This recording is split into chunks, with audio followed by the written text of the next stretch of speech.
الأتمتة الصناعية ممكن الكلمة دي تبان كأنها طالعة من فيلم خيال علمي، صح؟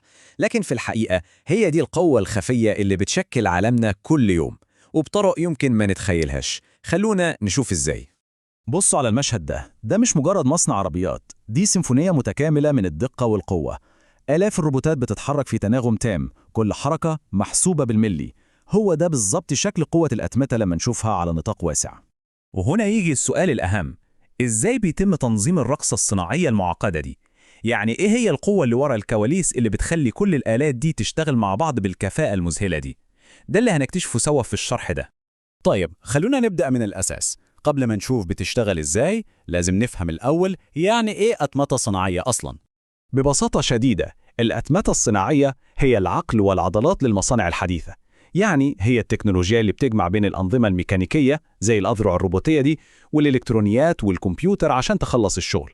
والهدف من كل ده إيه؟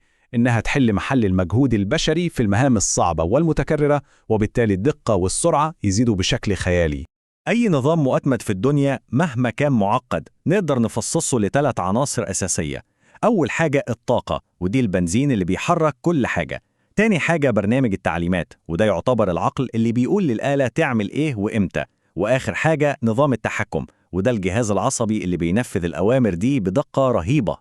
بس الموضوع المثير هنا إن الأتمتة مش حل واحد ينفع لكل حاجة. لأ، هي ليها أنواع مختلفة، وكل نوع متصمم لهدف معين.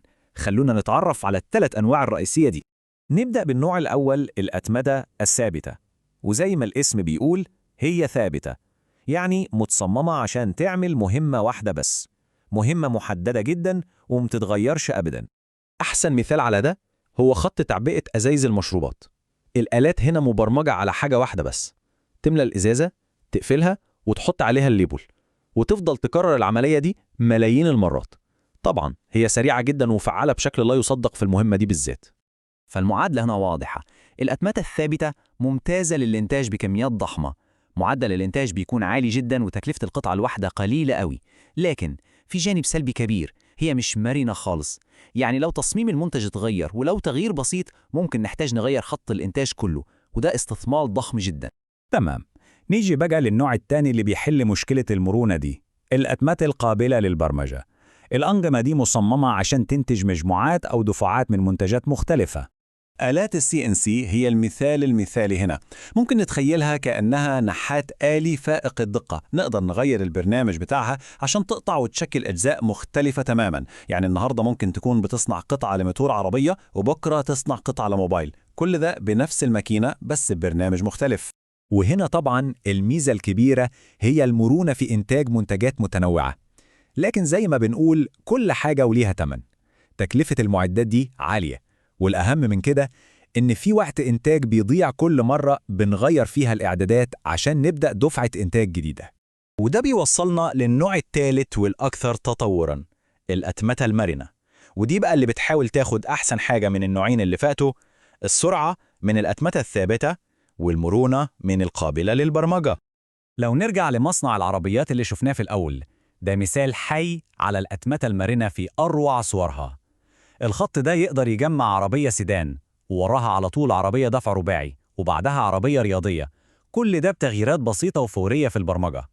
يعني هي بتجمع بين سرعة الإنتاج الكبير والقدرة على التكيف مع التنوع في نفس الوقت. وهنا المقايضة بتكون واضحة جدا، بنحصل على إنتاج مستمر لمنتجات متنوعة وجودتها عالية. بس المستوى ده من التطور محتاج استثمار ضخم جدا، وتكلفة إنتاج القطعة الواحدة بتكون أعلى شوية لو قارناها بالأتمتة الثابتة المتخصصة. طيب خلونا دلوقتي نعمل زوم إن، ننتقل من الصورة الكبيرة وندخل في تفاصيل عملية مؤتمتة أساسية جدا وموجودة في كل مكان تقريبا، وهي التشغيل الآلي أو الماشينينج. الموضوع أشبه بالنحت. النحات بيبدأ بكتلة رخام كبيرة ويشيل منها أجزاء عشان يظهر التمثال اللي في خياله. التشغيل الآلي بيعمل نفس الحاجة بالظبط، لكن على المعادن وباستخدام أدوات دقيقة جدا. يعني هي عملية طرح للمادة، كأننا بننحت المعدن عشان نوصل للشكل اللي احنا عايزينه. وفي طريقتين أساسيتين للموضوع ده. في التفريز، قطعة الشغل نفسها بتكون ثابتة، والأداة اللي بتقطع هي اللي بتلف وتتحرك. أما في الخراطة الوضع معكوس تماما، قطعة الشغل هي اللي بتلف بسرعة، والأداة بتكون ثابتة وبتقطع فيها. يعني في الحالتين بنشيل من المادة لكن الحركة مختلفة خالص. وآخر حاجة هي التثقيب، ودي طبعا عملية كلنا عارفينها بنعمل بيها ثقوب، لكن على المستوى الصناعي الموضوع بيتم بدقة وسرعة خرافية بحيث نقدر نعمل ثقوب مثالية حتى في أصلب أنواع المعادن. تمام. بعد ما شفنا أنواع الأتمتة وشفنا مثال لعملية محددة، خلونا نعمل زوم أوت تاني ونرجع للصورة الكبيرة عشان نفهم إزاي المصانع بتاخد قراراتها الاستراتيجية. وده بقى السؤال اللي قيمته ملايين. لما يكون قدام الشركة كل الخيارات دي ثابتة قابلة للبرمجة ومرنة، على أي أساس بتختار النوع الأنسب ليها؟ الإجابة كلها بتتلخص في الرسم البياني ده. الموضوع كله عبارة عن موازنة استراتيجية بين حاجتين: حجم الإنتاج، يعني بنصنع كام قطعة، وتنوع الإنتاج، يعني بنصنع كام نوع مختلف. بصوا كده، لو حجم الإنتاج ضخم جدا والتنوع قليل يبقى الأنسب طبعا هي الأتمتة الثابتة. على العكس تماما، لو التنوع عالي قوي وحجم الإنتاج قليل يبقى الحل هو الأتمتة القابلة للبرمجة. طيب والأتمتة المرنة دي بقى بتيجي في النص، بتحاول تلاقي التوازن المثالي بين الحجم والتنوع. وده بيخلينا نختم بسؤال مهم جدا للمستقبل. مع التطور المستمر للتكنولوجيات دي وإنها بتبقى أذكى وأكتر مرونة يوم عن يوم، يا ترى إيه الدور اللي هيفضل للبشر في مصانع بكرة؟ إيه هي آخر مهمة ممكن الإنسان يعملها والآلة ما تقدرش؟ ده سؤال يستاهل فعلا نفكر فيه.